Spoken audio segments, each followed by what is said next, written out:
अस्सलाम वालेकुम नाजरीन, मैं हूं मोहम्मद एहतशाम शम्स एडवोकेट और आप देख रहे हैं मेरा चैनल मेस ट्यूब। उम्मीद करता हूं आप सब लोग खैर आफियत से होंगे,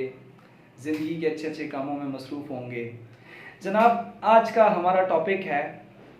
ख़यानत मुजरिमाना, क्रिमिनल ब्रीच ऑफ ट्रस्ट। कि ये क्या चीज़ है? अगर आप किसी को अमानतन कोई चीज़ रखवाते हैं, अमानत के तौर पर अगले बंदे को आप कोई चीज़ देते हैं या अपना कोई राइट देते हैं कि आप अमानतन इसको अपने पास रखें, और वो उस चीज़ को, उस प्रॉपर्टी को अगर तो मिस अप्रोप्रिएट करता है, मीन के उसको गलत इस्तेमाल में ले आता है या अपने ज़ाती इस्तेमाल में ले आता है डिसऑनेस्टी के साथ, डिसऑनेस्टी इसमें शर्त है, तो जनाब उसके ऊपर आप फौजदारी मुकदमा दायर कर सकते हैं। सेक्शन इसका है 406। जनाब, सबसे पहले हम देखते हैं कि इसमें हम कौन कौन सी ऐसे पॉइंट्स हैं जिसके ऊपर ये फौजदारी मुकदमा दर्ज करवा सकते हैं। जनाब, सबसे पहले हम बात करेंगे विल की, वसीयत। कि अगर कोई बंदा किसी को कोई वसीयत करता है और वसीयत के बाद वो इंतकाल कर जाता है, तो ये देखा जाएगा कि उसकी वसीयत अगर तो उसकी मर्ज़ी के मुताबिक डिस्ट्रीब्यूट कर दी जाती है, तकसीम कर दी जाती है या उसके ऊपर अमल दरामद कर दिया जाता है तो फिर तो ठीक है। लेकिन अगर उसमें ख़यानत की जाती है, डिसऑनेस्टली उसको उसकी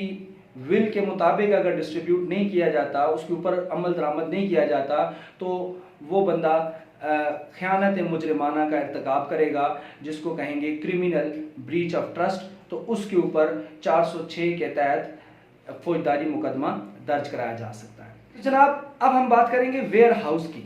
या गोदाम। मिसाल के तौर पर एक बंदा है, वो अपना सामान किसी गोदाम में अमानतन किसी को पास रखवाता है और उसके बाद उसके साथ एक मुआहदा कर लेता है, तहरीरी या ज़ुबानी उसको कह देता है कि जनाब मैं शहर से बाहर जा रहा हूँ, तो आपने मेरे सामान की हिफाजत करनी है या इसको अपने पास रखना है, कुछ अरसे तो मैं वापस आऊँगा तो आपको उसकी एक मुआवजा उसका पे कर दूँगा। तो अगर इस मुआहदे के तहत वो चला जाता है और जब वो पीछे से जिस बंदे को उसने अमानतन वो माल रखवाया था, वो बंदा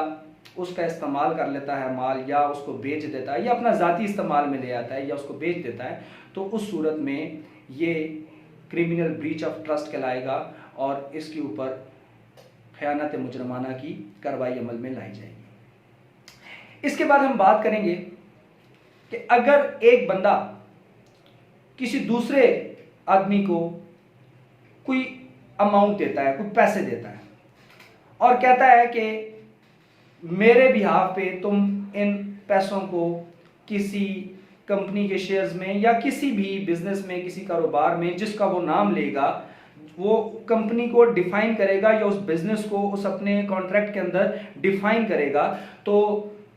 उसमें तुम इन्वेस्ट कर दो। तो मीन जिसको वो दे रहा है वो उसके एजेंट के तौर पर काम कर रहा है। तो अगर वो इन्वेस्ट नहीं करता, किसी अपने ज़ाती बिजनेस में ले आता है उसको, या अपने ज़ाती इस्तेमाल में ले आता है, या मिस अप्रोप्रिएटली उसको इस्तेमाल कर लेता है, मीन डिसऑनेस्टी के साथ उसको किसी और मकसद के लिए इस्तेमाल कर लेता है जिसमें डिसऑनेस्टी, उसकी बदनीयती शामिल हो, तो उस सूरत में भी वो क्रिमिनल ब्रीच ऑफ ट्रस्ट का इर्तिकाब करेगा। उसके ऊपर 406 पाकिस्तान तज़ीरात पाकिस्तान के तहत कार्रवाई अमल में लाई जाएगी। जनाब, इसके बाद अच्छा, इसमें मैं थोड़ी सी आपको एक चीज़ क्लियर कर दूं कि डिसऑनेस्टी की जो टर्म इस्तेमाल मैं कर रहा हूं, ये होना बहुत ज़रूरी है। मसलन कि जिस बंदे ने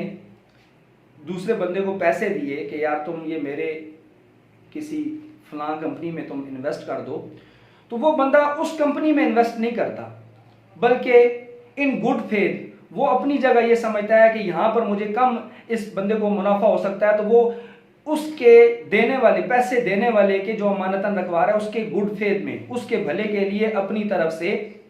किसी दूसरी कंपनी में जो उसके बताई भी नहीं थी उधर इन्वेस्टमेंट कर देता है या उधर वो सरमायाकारी कर देता है, और उसकी वजह से जिस बंदे के असल रकम है उस बंदे को नुकसान हो जाता है, तो उस सूरत में ये क्रिमिनल ब्रीच ऑफ ट्रस्ट नहीं कहलाएगा, इसको खयानत मुजरमाना हम नहीं कहेंगे। ये इसमें उसका सिविल मुकदमा या वो सिविल उसके ऊपर सूट फाइल कर सकता है इस केस के लिए। जनाब, इसके बाद हम बात करते हैं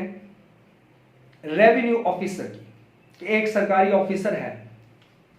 रेवेन्यू कलेक्ट करता है, उसको गवर्नमेंट के साथ, ऑब्वियसली वो गवर्नमेंट के किसी रूल पर चल रहा है और गवर्नमेंट के किसी कॉन्ट्रैक्ट पर, किसी गवर्नमेंट की अपनी जो है वो जिसको कहते हैं आपके गवर्नमेंट के ऑफिशियल गजट के मुताबिक वो किसी स्पेसिफाइड रूल के तहत वो चल रहा है, और उसको ये हुक्म है कि वो कलेक्शन करके आवाम से या किसी भी जनरल पब्लिक से या किसी खास पर्पज से के लिए किसी भी बंदे से कलेक्शन करके वो गवर्नमेंट के किसी खजाने में जमा कराएगा,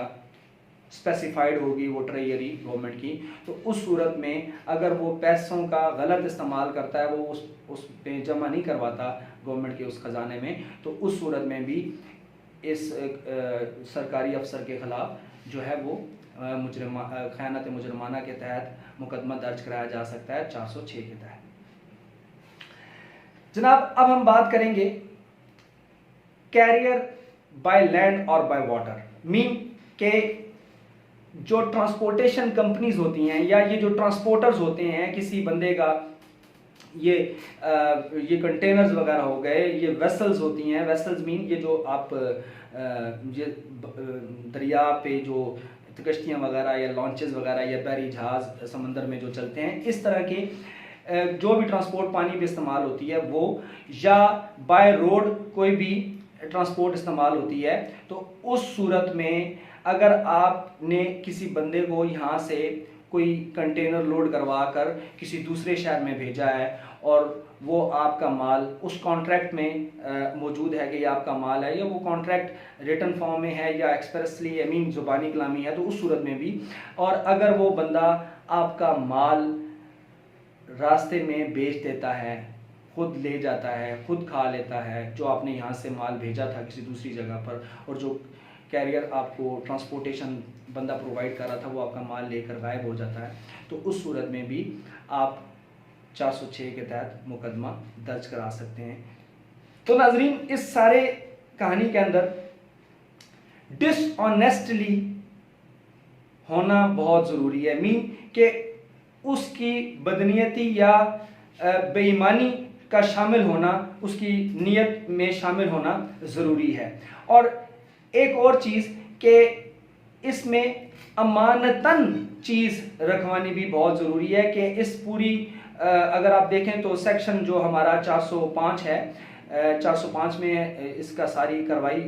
बताई गई है कि 405 में वो कौन कौन से ऐसे काम हैं जो मैंने अभी आपको बताए हैं कि जिनके तहत मुकदमा दर्ज हो सकता है। तो उसमें इंटरेस्ट का लफ्ज़ बहुत ज़रूरी है। इंटरेस्ट का मतलब है कोई अमानत, किसी को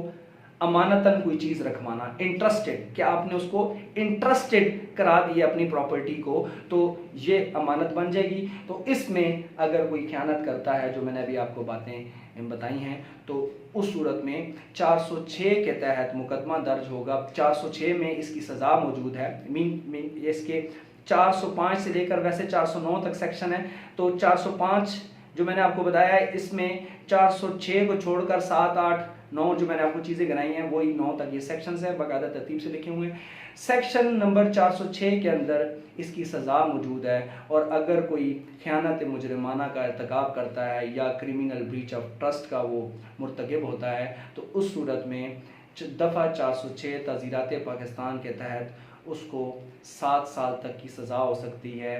या जुर्माना हो सकता है, या ये दोनों चीज़ें इकट्ठी भी हो सकती हैं। तो उम्मीद करते हैं नाजरीन आपको आज की बातें समझ आई होंगी, आपने सीखा भी होगा। तो इंशाल्लाह ताला अगले